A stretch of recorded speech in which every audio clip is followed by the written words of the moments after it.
just saw someone I don't like.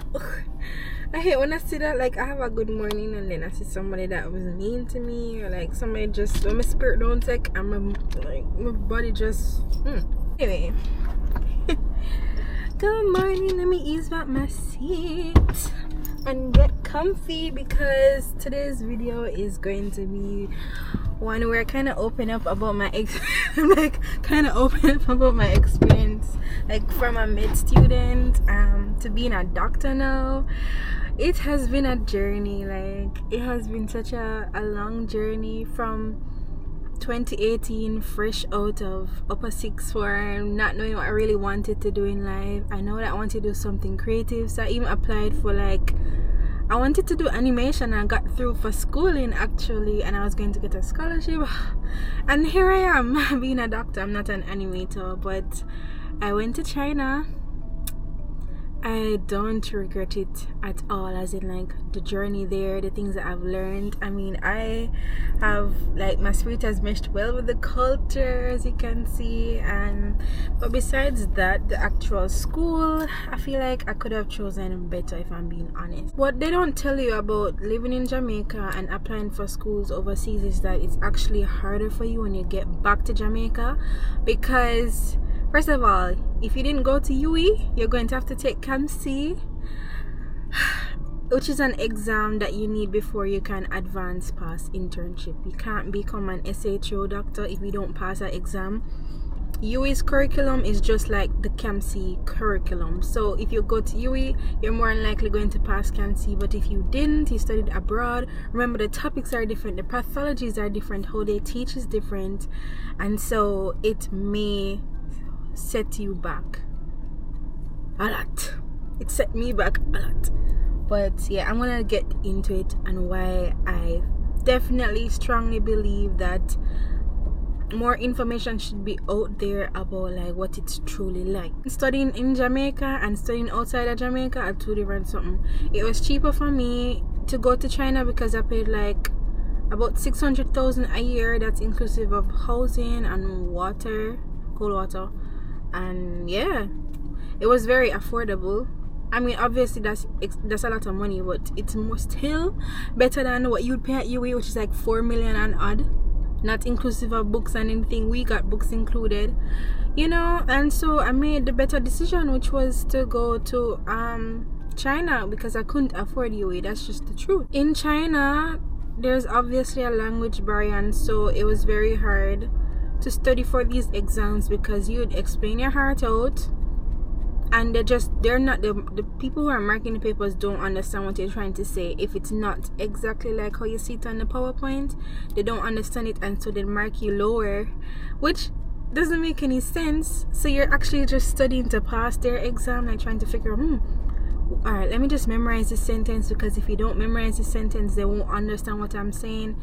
So it messes with you, and you're not really learning. You just, as I said, like, studying to pass their exam, which it will come back and bite you in the long run, because in the end you don't know how to study for these exams, right? Yes, you have a curriculum, but they don't teach you, like, okay, this week we're gonna do cardiology, we're gonna focus on the pathophase, we're gonna go. No, they're just reading off a PowerPoint, a one sentence of definition, and they're not explaining anything to you, and we're just moving on to the next topic, the next class. It wasn't interactive, and that's what you lose. That's what you don't get when you study abroad, especially in China. So at the school that I went to, so yeah, it was very lonely. You'd have questions and you'd just not getting them answered. If you raise your hand in class, the lecturers, they'll look at you and just ignore you, or they might acknowledge you, and then you say, hey, so you said this, that, what does this mean? And they'll be like, oh, sorry, no understand. Yeah, so now the two of we don't understand, because you're not telling me, you don't even know what you're saying, much less to teach me, because you can't even explain it to me. So yeah, it was just a lot. It was a lot, right? That was like how it was throughout the whole 6 years. This whole 5 years. 5 years? 4 years. Yeah, 5 years. 4 years. Because I left China a year after COVID. So I was so fed up. I love being outside. the whole lockup thing wasn't working out for me. So I went home and I sat down with myself. I'm like, I'm not learning anything. I mean, I'm teaching myself, but I'm not truly learning. And so I was like, I need to go home and be in the hospital to get experience. Like, there's no other way. So I left, and for 2 years I was just in the hospital every day. Yes, I had online classes. I would do the online classes sometimes. I mean, they never make a difference if I did it or not, to be very honest. So sometimes I just turn on and I attend, like I just click the attend button and just go back to sleep. But I was really learning when I came out here and I went in a hospital setting. It's a whole different world. Theory and clinicals are two different something. So when you come together, that's when you actually have to apply the knowledge. And if you never have the knowledge, it was very hard. I was embarrassed. Every day I cried because I was amongst the US students and they knew what they were talking about. They've been taught this, you know, they have a curriculum, they have like people guiding them. Probably the lecturers weren't all that good, but them still did get teaching, you understand? So they would ask a question like something simple like, what can I even say? Okay, or like what's hyponatremia or something like that, and then I would be like, shit, what's hyponatremia? And then the U students obviously they wouldn't know that because that's a like first year knowledge, you know, and they're like, you don't know this, and but they're not saying it in a condescending way. It's just that they're really surprised that you don't know, and I'm surprised as well because I didn't know that. I should know what that is. I didn't even know what that was. I don't know how that ties in here, and so I had to like pick and write down all these little jottings and like go back through them and ask them to explain it to me and study it on my own. It was just a lot. I felt embarrassed every day until I just came to terms with the fact that I don't know everything and I'm just going to have to put in more work to get to where I need to go, which is to actually pass my final year exam. So I did the 2 years of rotating in the hospital, and I finished way earlier than my classmates would have, because you are expected to rotate in a hospital, you know, but in your final year. So I did it 2 years before my final year, so I get a 2 years experience, so I could stop anytime, come in, do the rotation, then 2-3 times. So I stopped and I started studying for CAMC / my final MBBS exam. And it wasn't until then when I sat down, I'm like, oh, this makes sense. Like, I remember Dr. So-and-so telling me that. I remember them telling me this. And I had pretty books, like notebooks for each subject. And I took my time, I taught myself, and I was starting to actually like medicine. That's when I actually started to like it. Because I'm like, you know, this is a good degree. It's kind of interesting. Not gonna lie, it's kind of interesting. Now that I get it. It's never really felt like a real med student. I always felt like some kind of imposter because I just didn't know what I should know. But I didn't really. Sometimes I beat myself up for it, and then other times I'm just like, it is what it is. This is just my experience, and other people are going through it. They're just not talking about it. I'm going to talk about it, obviously. So when I came back from China to do those 2 years, I first went to Black River Hospital. I did not like my experience there at all. 10 out of 10 would not recommend for somebody like me, a girly like me. But just never like it. The people there, the energies, them come out real strong. You guys know I like dressing up, having like a fandangles. They were not having it. They were not having the nails. Them don't want the earring on you. And I'm just like, bro, this is not even affecting the way how I work. Actually, it makes me work better because when I feel good, then I just feel confident and everything just work out. And I just don't like when people control the way how I look. I've never been a fan of you trying to like tell people how to dress or like dim their creativity. No, so I left. I'm saying I'm not go back. Left and I went to Mandeville.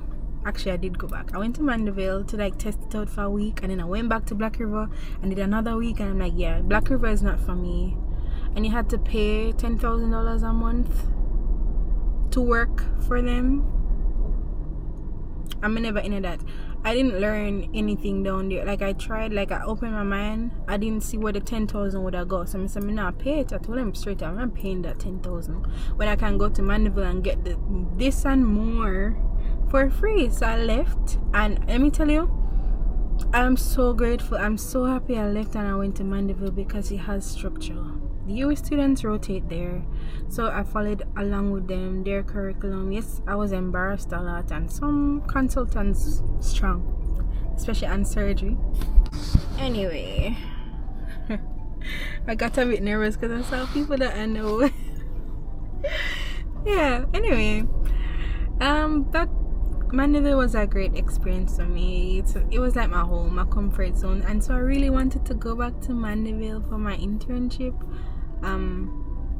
but I never got it. They gave me Maypen and I was so embarrassed. Like, I'm like, oh, shit, everybody knows someone go Mandeville, and nobody cared, bro. Like, sometimes it's just all in your head sometimes, and I was embarrassed. I didn't want to talk to anybody, and everybody was asking if I got through for there, and I'm just like, don't text me, I don't want to talk about it. Cried about it, and then I went to Maypen, and here I am in the parking lot, and I love my experience so far. This is my second month. The residents are really nice, my consultants are very sweet. It's like a cute little hospital, very small. They have a radiology place called Erin, so you don't have to go across the road or send your patient across. Some outpatient to do like CT scans, you can just do it on a compound. Everything is close together. X-rays are 24/7, ultrasounds are early in the morning. It's just more structure, and I really like it. So my internship experience has been good so far. I have 2 weeks left of working on the male medical ward, internal medicine, and I just love it. I don't have anything but to say. And then last week was very traumatic. When I like, I don't know, you guys probably seen it on the news. An incident happened on my shift. Not my fault.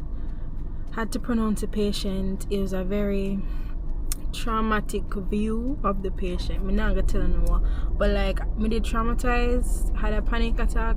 They sent me, like, my consultant came and she's like, Bernard, are you okay? When are you working the next shift? I'm gonna give your shift to somebody else, take a couple days off. How many days you need, what medications you need, what kind of vitamins you need. Let me tell you, these people, like, professional. I really appreciate that, because you're not gonna get that everywhere else. Like, I don't know where else I'd get that from other than Mandeville, because they know me there. But like, I really respected that. Like, I really appreciated them, like, taking the initiative to ask me how I was doing. I really liked that. And then I had like a prayer session, and very nice. So yeah, that was basically my experience in a nutshell, man. Like, I'm at the point where I want to sit CAMC in December, because it's you're seeing this in July, August, and right now it is October 16, 2024. So I want to sit CAMC in 2 months, but I don't have the time to sit down and like properly study. But I try to do questions every day, and I'm going to make a separate video on how I'm preparing for CAMC while doing internship, because I will pass. I know I'm going to pass, right? But I want to be prepared. I don't want to just take the exam just because, or like the experiment. I don't have that type of money to waste. That could buy me a ticket to Korea, right? I'm not wasting money. So I need to be prepared, and I will be. And I'm going to like take you along the whole process. So yeah, thanks so much for watching this video. I'm gonna go into work now. I have duty today, so I always bring one bag and pants. I'm like, every time I bring so much stuff, which I do use, I'm like, shit, how am I going to take it all inside? You know, I wish I had somebody to bring it for me, like, because I'm so used to having my boyfriend. He wouldn't ever bring some of my bags, but you know, no boyfriend here. Anyway, love you guys. I will see you in my next video. Bye.